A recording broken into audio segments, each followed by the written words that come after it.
Hello students, आज हम famous Einstein's equation E is equal to mc² की derivation देखेंगे कि ये जो फॉर्मूला आया है ये कहाँ से आया है। इसका एक डेरिवेशन हम यहाँ इस वीडियो में देखने वाले हैं।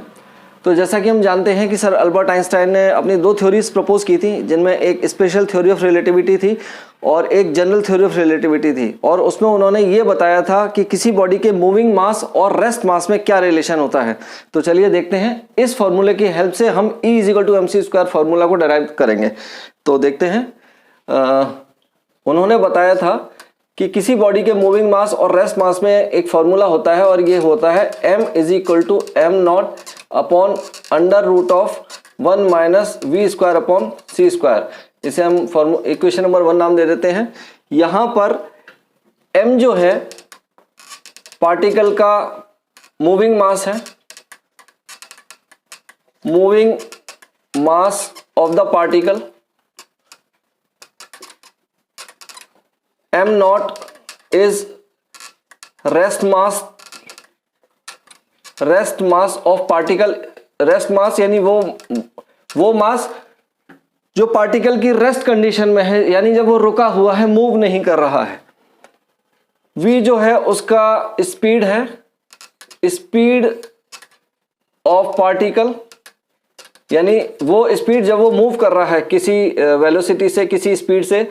और c जो है ये स्पीड ऑफ लाइट है, ये स्पीड ऑफ लाइट है। तो इस तरह से m is equal to m0 upon under root of 1 minus v² upon c², ये सर अल्बर्ट आइंस्टाइन ने फॉर्मूला दिया था। और अब इस फॉर्मूले की हेल्प से हम डिराइव करने वाले हैं E is equal to mc²। तो चलिए देखते हैं इसे कैसे करेंगे।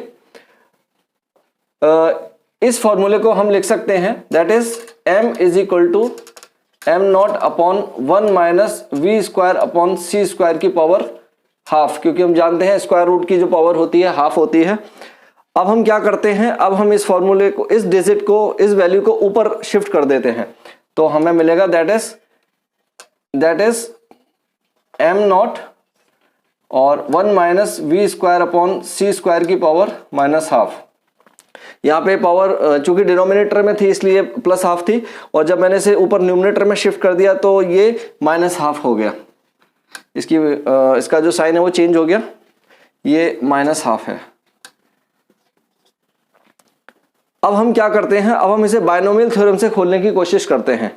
तो बायनोमियल थ्योरम में जो फॉर्मूला हम यूज करते हैं वो होता है 1 माइनस x की पावर माइनस n का फॉर्मूला होता है, ये होता है 1 प्लस nx। ये माइनस n यहाँ आ गया और ये माइनस माइनस प्लस हो गए, तो ये 1 plus nx plus higher terms होंगी। हायर टर्म्स की हमें यहाँ जरूरत नहीं है, क्योंकि हमें यहाँ सिर्फ इसे 2 ही टर्म्स तक ओपन करना है, 2 ही टर्म्स तक खोलना है।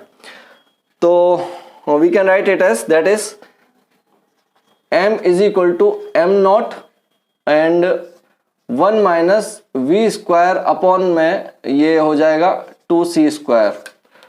अब इस m0 को अंदर मल्टीप्लाई कर देते हैं।